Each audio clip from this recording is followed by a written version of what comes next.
지난주일과 같은 본문을 보면서 마음을 감동시키시는 하나님이라는 제목으로 말씀을 전합니다.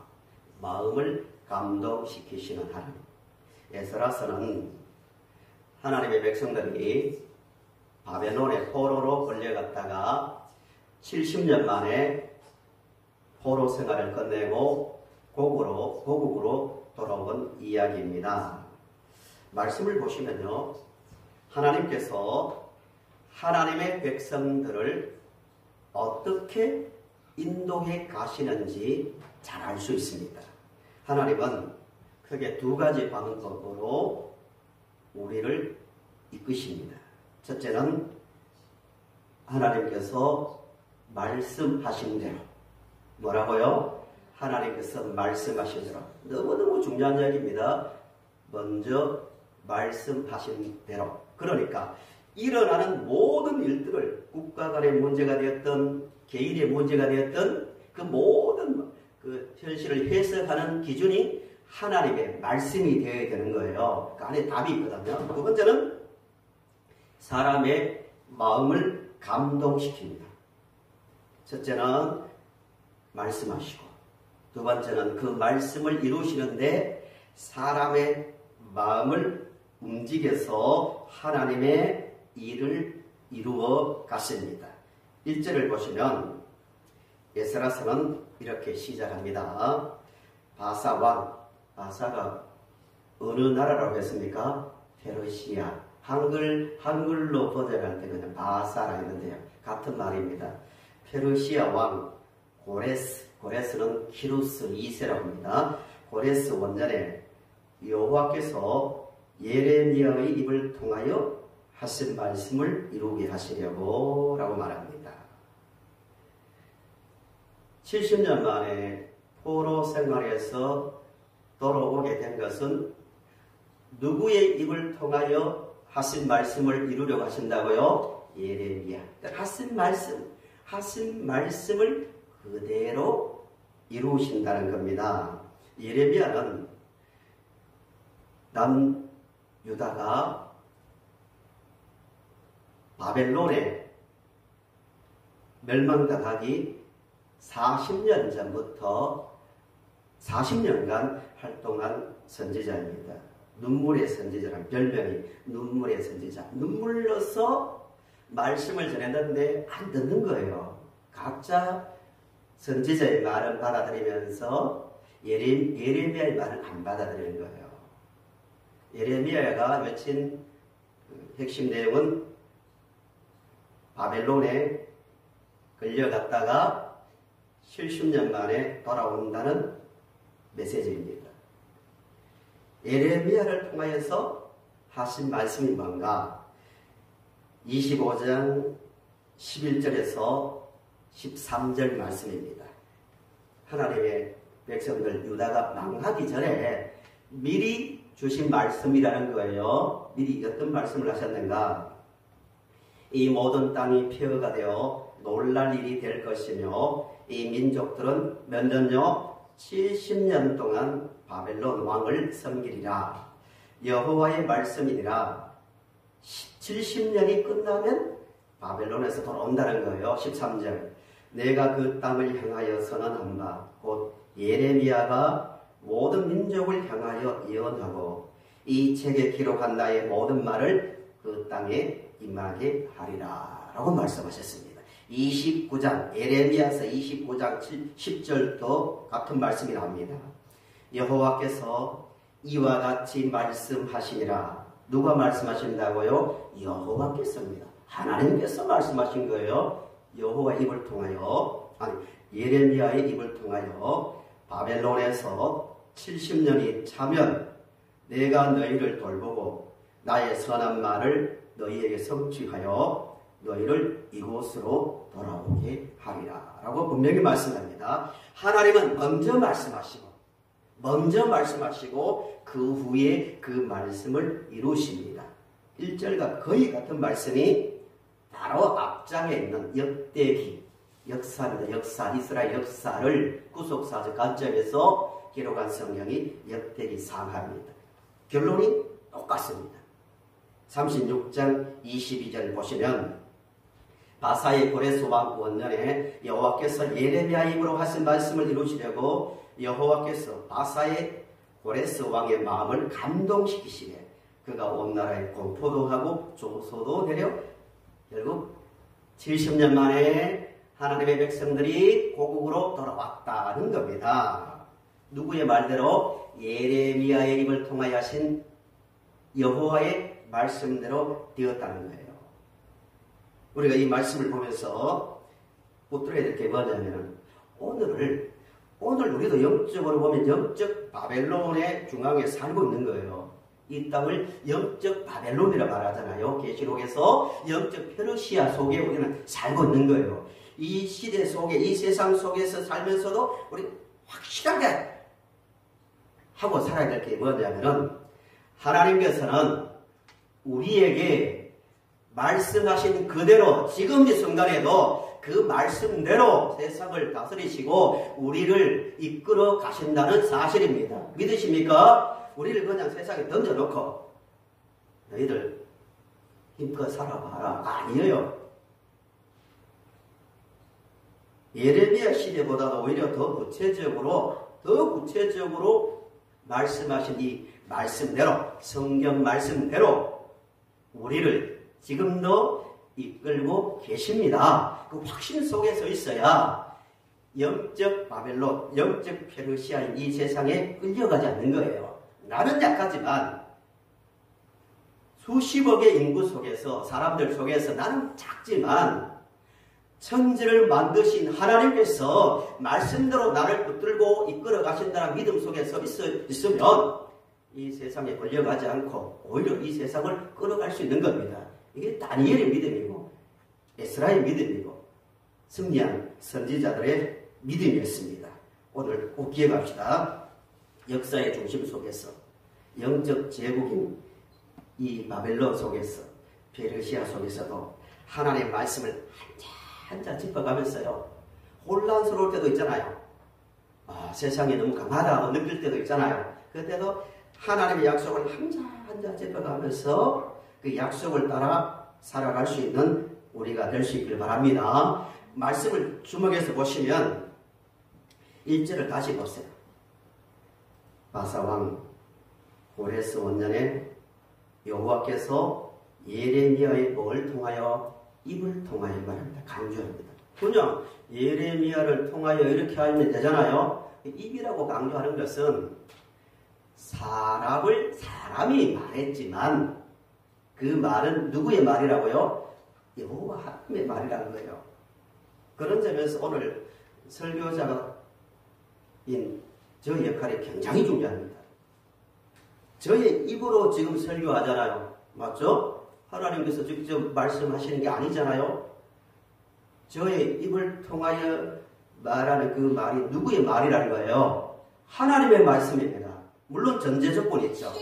저의 생각을 말하는 것이 아니라 누구의 말씀을 그대로 전해야 됩니까? 하나님의 말씀을 설교자가 그대로 전하는 전제가 되어야겠죠. 그렇다면 그렇게 전하면은 제가 전하는 말씀이 저의 예레미야 입을 통하여 말한 것처럼 저의 입을 통하여 오늘도 하나님은 말씀하고 계시는 거예요. 예레미야에게만 말씀하신 게 아니라 그 당시에 페르시아에 살고 있는 유대인들에게만 말씀하신 하나님이 아니라 오늘도 기록된 이 말씀을 통하여, 저 입을 통하여 하나님은 말씀하고 계시는 거예요. 그러므로 우리 말씀을 따라 걸어가면 되는 거예요. 누가 어떻더라?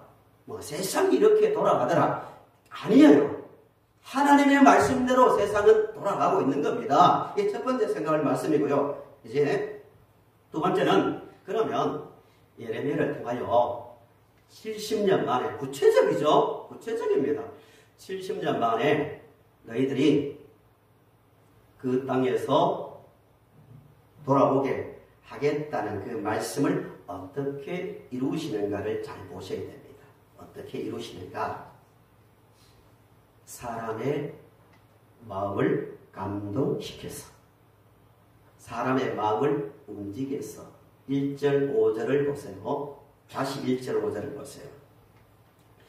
바사왕, 페르시아 왕 고레스 원년에 여호와께서 예레미야의 입을 통하여 하신 말씀을 이루게 하시려고 어떻게 하시는가? 바사왕 고레스의 마음을 뭐 했다고요? 감동시켰다. 중요한 이야기입니다. 5절을 보세요. 5절에도 또 다른 사람들이 감동을 받습니다. 이에 유다와 베냐민 족장들과 제사장들과 레위 사람들과 그 마음이 어떻게 되었다고요? 하나님께 감동을 받고. 누구에게 감동받았다고요? 하나님께. 물론 사람의 말을 통해서도 감동받을 때 있잖아요. 그거 중요합니다. 어느 날 우연히 누구를 만났는데 그 사람의 말 한마디를 듣고 막 힘을 얻는 사람 있잖아요. 감동받은 거예요. 본문에서는 하나님께 감동을 받았다라고 말하고 있습니다. 고레스도 하나님께 감동받았고 하나님의 백성들도 하나님께 마음이 감동을 받았다고 분명히 말씀하고 있습니다. 하나님의 말씀을 통하여 하나님 은혜 안에서 감동받는 건 매우 중요합니다. 마음이 지금 이 순간에 내 마음이 어떠냐에 따라서 인생이 좌우되는 거예요. 그 자리가 지옥이 될 수도 있고 천국이 될 수 있는 겁니다. 환경이 아니랄까요? 마음을 감동했는데요.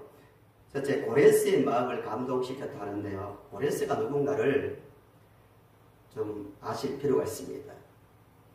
고레스가 한글로는 한글 성경으로는 고레스라고 번역했지만 그 발음을 좀 더 비슷하게 하면 키루스, 세계사에서는 키루스 2세랍니다. 역사에 얼마나 많은 나라들이 있었지 않습니까? 로마도 있고 아시리아도 있고 바빌론도 있고 페르시아도 있고 알렉산더 마케도니아도 있고 여러 많은 나라가 있었지만 역사학자들은요 역사상 가장 뛰어난 위대한 왕을 누구로 보느냐 하면은 고레스로 봅니다. 많은 역사학자들이 전문가들이 그만큼 고레스가 뛰어난 정치를 한 사람입니다. 지금의 이란이죠. 이란 사람들은요 같은 아랍권에 있지만 유일하게 그 지역에 가서 아랍인이라면요 굉장히 화를 낸다고 합니다.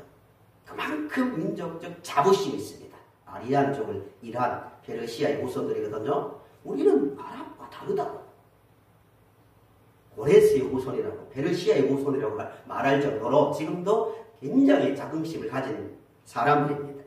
고레스가 얼마나 또 뛰어나냐면은 이란과 이스라엘이 원수 관계입니다.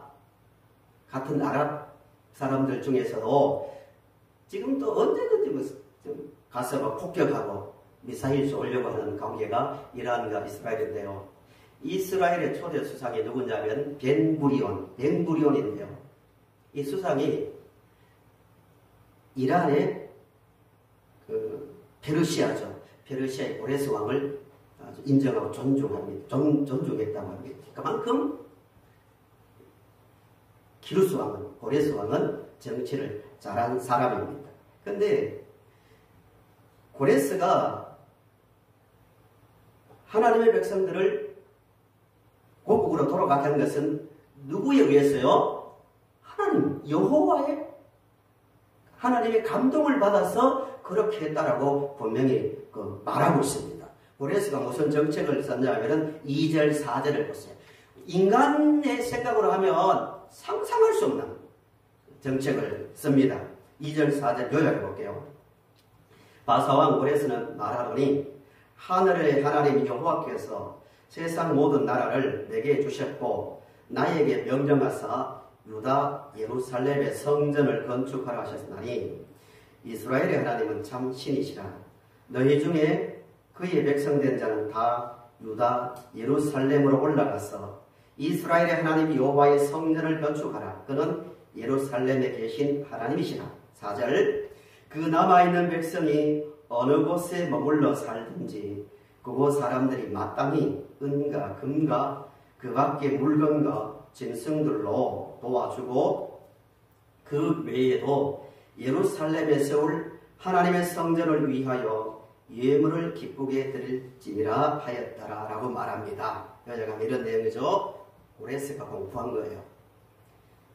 유대인을 포함한 모든 식민지 백성들은 고국으로 돌아가라.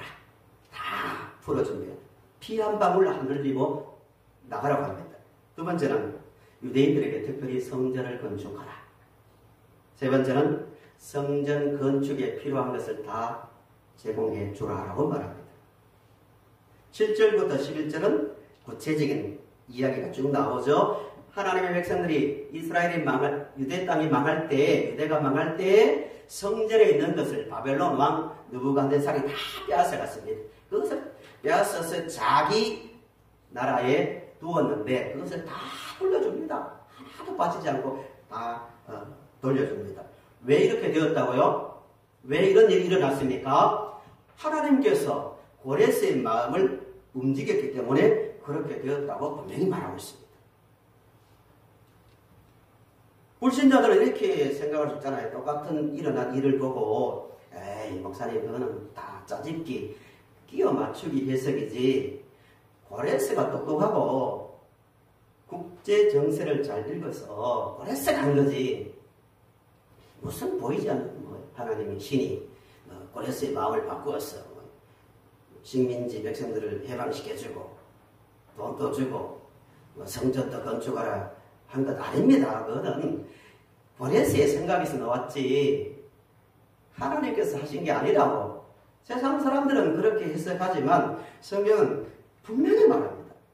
여호와께서 에레미야의 입을 통하여 하신 말씀을 이루게 하시려고 고레스의 마음을 감동시켰다고 분명히 말합니다.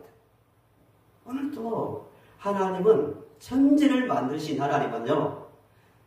세상 사람들의 마음을 하나님의 계획 가운데서 얼마든지 움직이고요.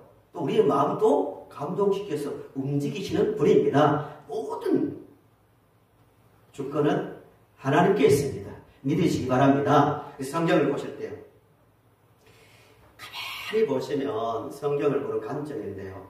무슨 사건이든지 무슨 일이든지 항상 주어가 사람이 아니고 누가 되어야 됩니까? 하나님. 그 눈이 있어야 돼요. 항상 영적으로 건강해지고요. 성령 충만하면 입에서 잘 나오는 말이 뭐냐 하면은 하나님께서 여호와께서 고난당할 때도 하나님께서 나를 붙들어 주신다고. 기쁜 일이 있어도 하나님께서 영광 받으셔야 한다고. 항상 입에서 습관적으로 하나님의 이름이 나오게 되어 있습니다. 아무리 자기가요 믿음으로 살려고 발버둥 쳐도요 영적으로 어두워지면 항상 나오는 말이 뭐냐? 내가입니다. 사람입니다. 내가 이 모양이다. 반대로 내가 잘났다고. 내가 이렇게 고생했다고. 내가 이렇게 열심을 했다고. 항상 사람이 나옵니다. 세상 정세를 볼 때도 누가 푸틴이 아니면은 일본의 수상인 중국이 물론 그런 정세도 잘 보셔야 되지만 그 넘어서 우리는요 그 넘어서 역사하시는 하나님의 손길을 항상 의식하며 살아야 됩니다. 하나님 말씀하시면 한마디 하시면 세상의 모든 것이 바뀌게 되어 있는 겁니다. 우리의 인생의 주원은 누구라고요? 하나님입니다. 신약에 유명한 설교가 나오죠. 베드로와 사도들이 설교하는데 사도행전 2장을 보시면요. 긴 설교가 나오는데 스데반의 설교도 마찬가지예요. 긴 이야기를 요약한 이거예요. 구약 성경 한글을 요약한 게 그들의 설교인데요. 하나님께서 아브라함을 부르시고 하나님께서 예수님을 이 땅에 보내시고 하나님께서 예수님을 십자가에 달려 죽게 하시고 하나님께서 예수님을 부활하게 하시고 하나님께서 우리를 인도하시고 하나님께서 지금도 인도하고 계신다고. 모든 주원은 하나님이십니다.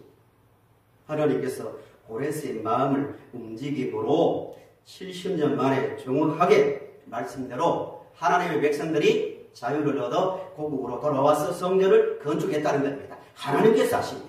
그 믿음 가운데서 성도님들은 지금 이 순간에 믿음의 용기를 가지시기 바랍니다. 하나님께서 나를 이끄시기 때문에 나의 인생은 반드시 승리한다는 믿음으로 걸어가시기 바랍니다.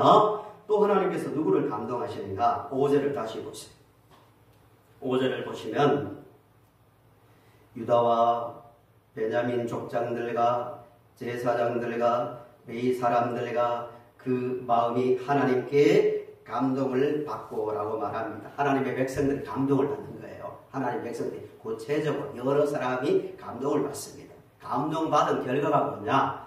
6절이에요. 진짜 하나님의 은혜, 우리가 말하는 은혜에 마음이 끌리면요, 6절의 현상이 일어난다는 거예요. 6절 보시면 사방에서 은그릇, 금과 물품들과 짐승과 보물로 덮고 그 외에도 예물을 뭐 했다고요? 억지로 드렸더랍니까? 기쁘게 드렸더라고 말합니다. 이 사람들이 갈 때는 바벨론에 의해서 끌려갔고 포로 기간 중에 70년이 지나니까 바벨론이 망하고 하나님께서 그렇게 하셨죠. 페르시아가 바사가 정권을 잡았는데요. 70년을 살면서 대부분 한 세대를 30년으로 보거든요. 몇 세대가 흘렀습니까? 2세대가 흘렀습니다. 70년은 바벨론과 페르시아에서 살면서도요. 하나님께서 그들의 마음을 감동시키니까요. 자발적으로 70년을 살면 바벨론 문화에 젖어들지 않겠어요? 70년 외국에서 살아보세요. 그 문화에 젖어듭니다. 그런데도 하나님께서 마음을 바꾸니까요.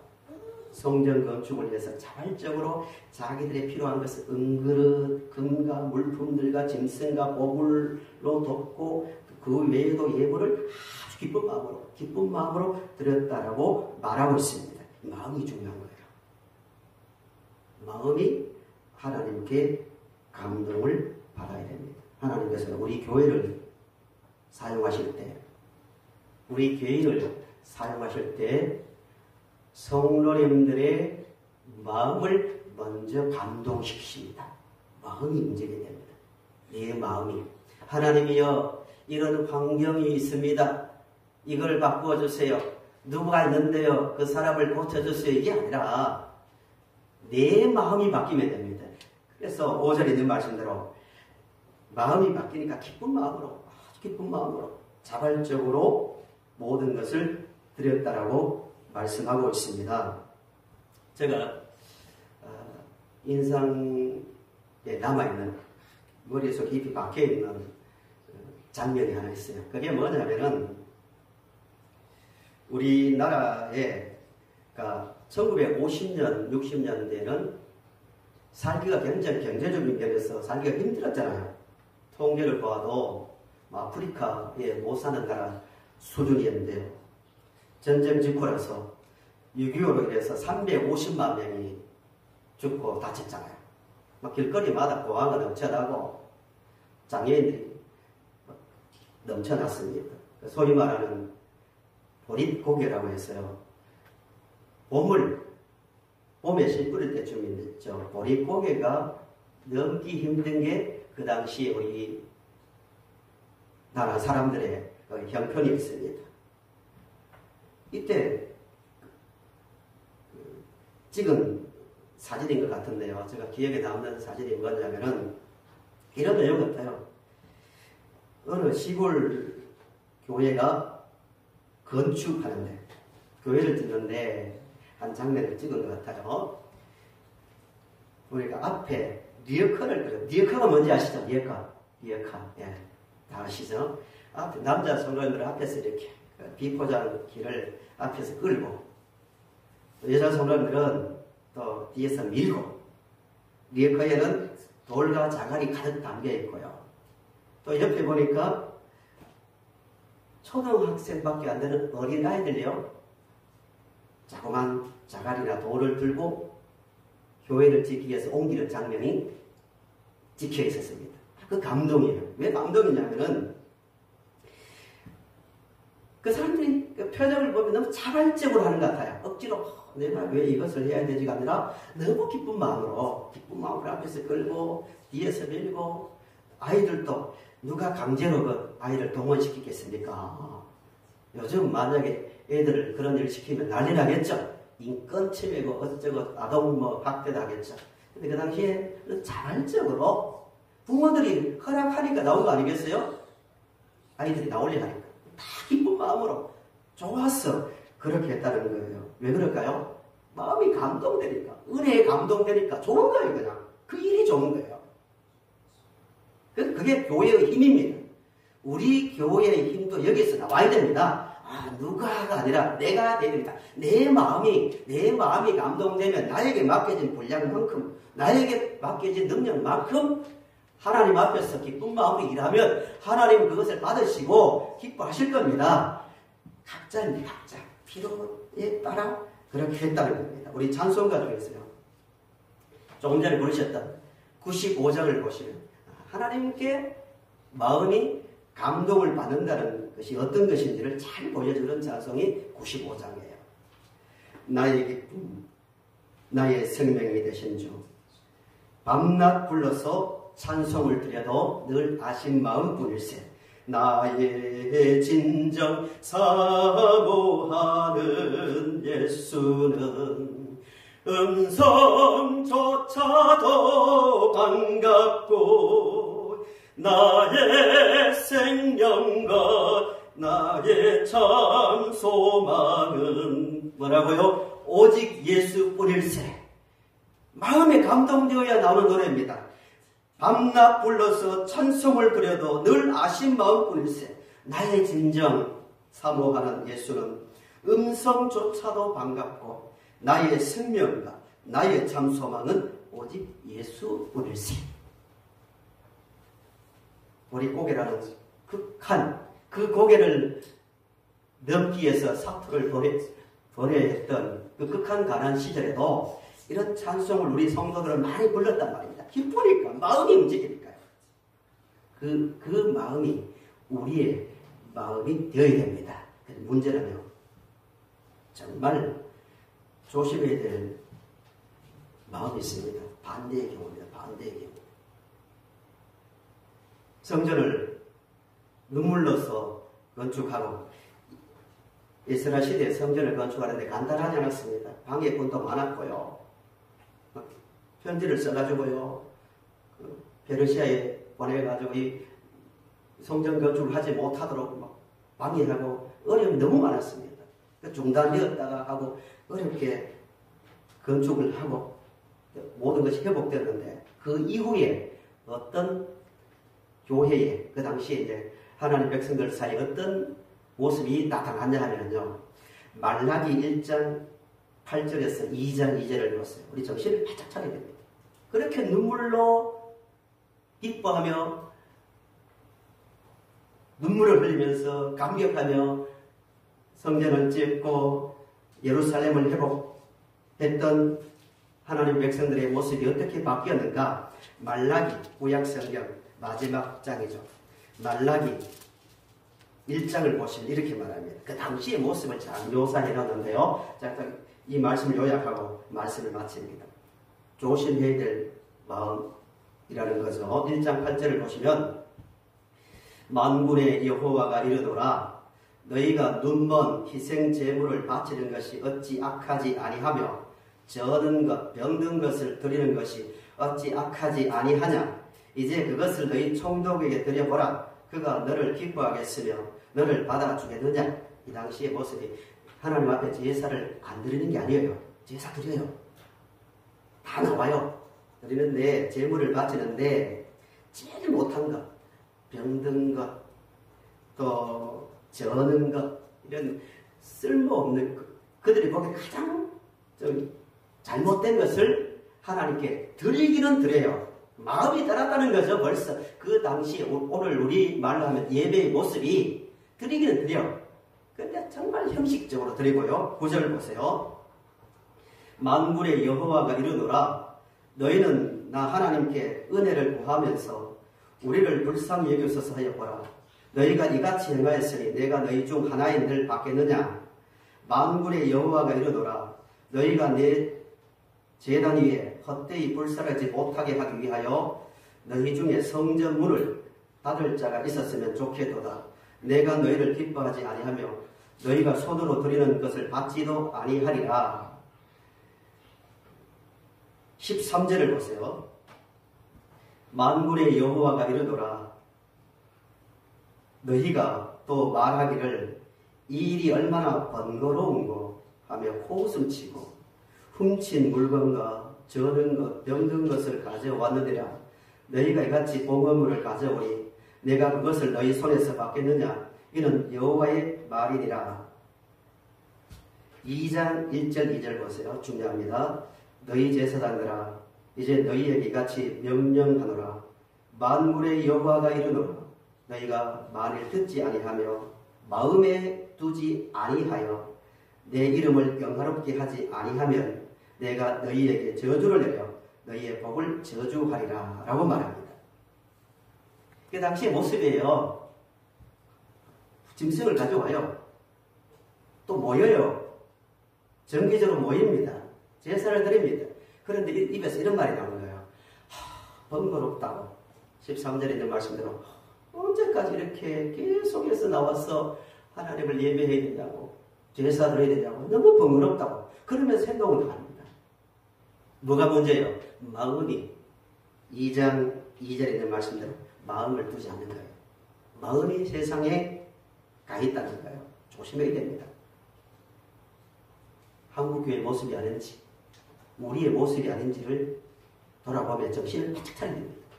그렇게 감격하며 하나님의 기적을 보고 예레미야의 말을 통하여 70년 만에 돌아왔던 그들조차도, 그들의 후손들조차도 이렇게 번거롭다. 정말 번거롭다.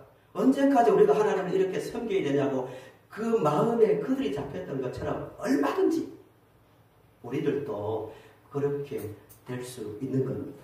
마음을 잘 지켜야 됩니다. 그래서 믿음의 사람을 말할 때 잘 예를 들면 다윗도요. 죄를 짓고 난 다음에 마음이 잘못돼서 이런 회개의 기도를 했습니다. 다윗이 어떤 기도를 했냐면은 시편 51편 10절 12절을 보시면요. 정말 이런 기도를 하셔야 됩니다. 마음이 잘못되어 있거나 세상에 가 있다면요. 두려운 마음으로 이런 기도를 해야 됩니다. 다윗의 회개 기도인데요. 하나님이여 통해 자복하면서 하는 기도입니다. 하나님이여 내 속에 정한 마음을 창조하시고 내 안에 정직한 영을 새롭게 하소서. 나를 주 앞에서 쫓아내지 마시며 주의 성령을 내게서 거두지 마소서. 주의 구원의 즐거움을 내게 회복시켜 주시고 자원하는 심령을 내게 주사 나를 붙드소서라고 눈물로 기도했습니다. 죄를 짓고 난 다음에 다윗의 말이 묻어졌던 것 같아요. 하나님께 기도해도 기쁨도 없고 아무 감정도 안 생기니까 고통스러운 거예요. 두려운 거예요. 그래서 눈물로 기도하는데 그 기도의 가장 중요한 기도가 뭐냐면 하나님 내 마음을 새롭게 하시고요. 하나님을 사랑하는 마음, 자원하는 마음으로 하나님을 섬길 수 있도록 내 마음을 회복시켜달라고 눈물로 기도했습니다. 오늘 우리에게 진짜 필요하고 이 교회에 가장 필요한 것은 이 마음입니다. 하나님, 자원하는 마음을 주세요. 애통하는 마음을 주세요. 하나님만 사랑하고 하나님만 의지하는 그 마음으로 살기를 원합니다. 고레스가 그랬고 하나님의 백성들이 마음에 감동을 받은 것처럼 우리도요. 기도와 말씀 가운데서 마음이 하나님의 은혜에 잡혀서 영적인 이 제국, 영적인 바벨론, 영적 페르시아 속에 살지만 믿음으로 하나님의 말씀은 이루어진다. 하나님은 우리를 이끌어 가신다는 믿음 속에서 말씀을 잡고 살아가는 가운데서 하나님께 영광을 돌리는 삶을 살아가는 성도님들이 되시기를 바랍니다.